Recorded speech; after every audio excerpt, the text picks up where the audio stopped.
Les amis, si je vous dis stimulation de l'urètre, quelle est votre réaction? Des frissons dans le dos? Une certaine excitation à l'idée?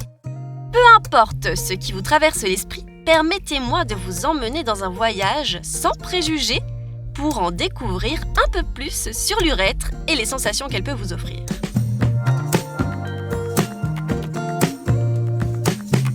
Curiosité par Sexy Avenue. Salut les amis, je suis Lola et vous écoutez Curiosité, le podcast hebdomadaire de Sexy Avenue dans lequel nous parlons de sex toys et de bien-être sexuel. Aujourd'hui, nous allons parler d'une pratique qui stimule non seulement les sens, mais aussi votre curiosité, la stimulation urétrale. Avez-vous déjà entendu parler du point U? Ouais, probablement pas, on est d'accord. Mais je vous garantis qu'après cet épisode, vous aurez les idées claires et peut-être un peu d'aspiration. Préparez-vous car aujourd'hui nous explorons comment fonctionne la stimulation urétrale, pourquoi certaines personnes l'aiment, quelles sont ses limites et surtout comment la pratiquer en toute sécurité.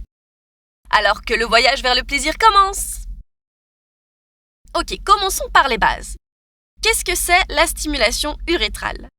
Alors la stimulation de l'urètre, c'est une pratique qui fait partie de l'univers BDSM et qui consiste à insérer délicatement des plugs ou des sondes dans l'urètre.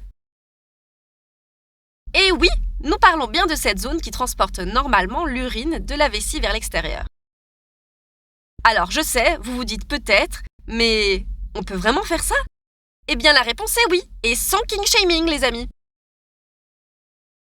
L'urètre, c'est une zone érogène qui est riche en terminaisons nerveuses et si elle est stimulée, correctement bien entendu, elle peut offrir des orgasmes puissants et prolongés. Chez les femmes, elle peut même stimuler indirectement le clitoris et le point G, et chez les hommes, elle est liée à la stimulation de la prostate, le fameux sounding, apportant un mélange incroyable de plaisir et de transgression. Et vous savez ce qui rend cette pratique si excitante pour beaucoup? Eh bien, le tabou! Et oui, car elle est en effet encore très taboue. Et en général, le pénis, c'est la partie qui pénètre, pas celle qui est pénétrée. Alors, renverser cette dynamique traditionnelle en pratique assez particulière dans un contexte BDSM entre domination et soumission, eh bien, ça peut déclencher un plaisir aussi bien physique que mental. D'accord. Passons maintenant à la question que tout le monde se pose. La stimulation urétrale est-elle sécuritaire? Eh bien, la réponse est oui, mais seulement si elle est pratiquée correctement. C'est une pratique qui reste délicate et qui demande du calme, de l'attention et les bons outils. Sinon, vous risquez des infections ou de petites lésions et personne ne veut ça.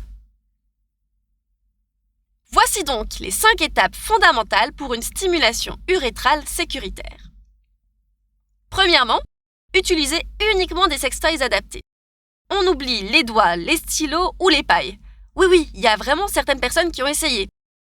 Et on utilise uniquement des plugs et des sondes conçus pour la stimulation urétrale. Ces objets sont fabriqués avec des matériaux sûrs, comme le silicone médical ou le métal chirurgical, et elles ont des formes qui sont étudiées pour le plaisir sans risque. Petit 2, l'hygiène, c'est essentiel. L'urètre est très sensible et sujette aux infections. On connaît, on a tous eu une cystite. Donc lavez-vous bien les mains, nettoyez le gland ou la vulve et surtout stérilisez le sextoy avant et après chaque utilisation. Pas d'excuses, l'hygiène c'est votre meilleur ami. Enfin, le lubrifiant c'est indispensable. Les amis, c'est clairement la règle d'or. Lubrifier, lubrifier et lubrifier. Utilisez un lubrifiant à base d'eau en grande quantité, à la fois sur le toy mais aussi sur la zone à stimuler. Cela garantira une insertion plus fluide, sans douleur ni inconfort. Petit 4, prenez votre temps, surtout si c'est votre première fois. Ne vous précipitez pas. Insérez le plug petit à petit, écoutez les réactions de votre corps et savourez les sensations lentement. Et si vous ressentez une gêne ou une douleur, arrêtez-vous immédiatement. Le plaisir ne doit jamais se transformer en souffrance. Cinquièmement, faites des contrôles réguliers. Si vous pratiquez cette pratique, n'ayez pas peur d'en parler à votre médecin et de faire des bilans réguliers. Il est important de s'assurer que tout va bien et de prévenir d'éventuels problèmes. Maintenant, vous vous demandez peut-être, mais pourquoi est-ce que quelqu'un essayerait-il la stimulation urétrale ? Eh bien, comme je le disais, l'urètre est une zone hypersensible. Pour certains, le mélange entre plaisir et ce léger pincement de douleur peut créer des expériences intenses et satisfaisantes. Cette pratique est particulièrement appréciée par ceux qui recherchent de nouvelles sensations et par ceux qui sont intrigués par l'univers BDSM. Certains y voient un acte de soumission, d'autres la pratiquent seuls pour explorer leur propre corps. Et rappelons-nous une chose fondamentale, il n'y a rien de mal à ressentir de la curiosité ou du plaisir de manière non conventionnelle.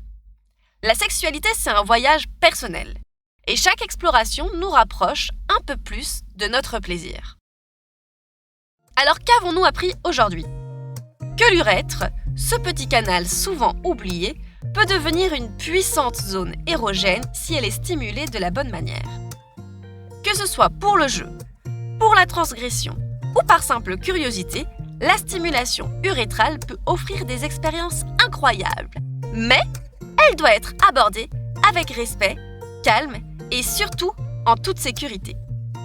Si cet épisode vous a plu et que vous l'avez trouvé intéressant, n'hésitez pas à laisser 5 étoiles au podcast et à suivre Sexy Avenue sur tous les réseaux sociaux, que ce soit Facebook, Instagram, TikTok, X, YouTube, Threads et BeReal.